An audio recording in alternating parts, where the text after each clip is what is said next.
Rangers lost again, guys, and I wouldn't bring it up since we're at Cowboys training camp unless there's something juicy. Got to be a juicy angle. I asked Sands about it.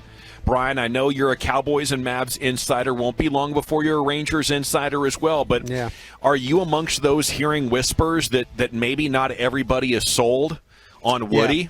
Yeah, that's the problem you run into. And, again, I had a couple of guys from around the league from different teams, and it's like, I'm kind of hearing a little bit of a buzz about your team down there. And I'm like, what do you mean, buzz? Like, we're past all the deadlines and stuff. No, like, buzz with your manager. And I'm like, oh, geez, don't tell me that. I mean, he's been good with us and all that. And beloved. And so, but that happens. There's, I mean, they were super close to being 500. They're probably in the same situation with the Orioles.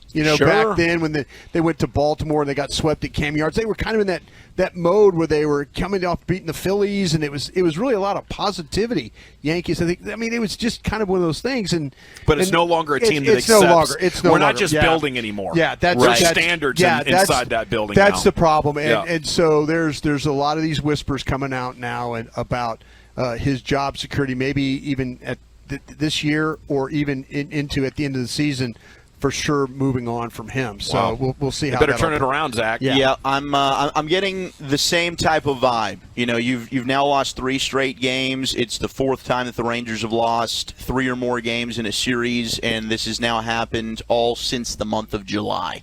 So you're starting to see a little bit of a regression for this baseball team ever since May, where they were so close to reaching 500. And they've had opportunities. They just haven't been able to get there. And now they're a season-high 12 games under 500. They've lost 7 straight at home for the first time since they dropped 7 in a row back in 2017. And they were winless against Baltimore this year. That's the first time in franchise history they've ever gone winless against an American League opponent. So for Chris Woodward, I think you were starting to see the first half of the season.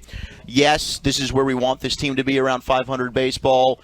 But now you're starting to see, can he continue to get this team winning and on the same page? And I think there's a lot of other things that maybe the organization behind closed doors might not be happy with. So for Woody, I'm hoping that the last couple of months of the season, he's able to figure things out. This team's able to figure things out, and they can start winning. Sometimes guys are perfect to be developmental, and you need a new voice sort of to shift the culture away from, let's not be too tough on them. We're just trying to, progress and trust the process. Sometimes there's got to be a guy that comes in with the hammer and is like, man, you messed up. That's not good enough. We got goals. And, those are 2 different mindsets for leaders and coaches. And it is Woody's first gig. I know the players have all loved him. Everybody that works with him loves him. But in the end, sports is about competition, not necessarily making everybody like you.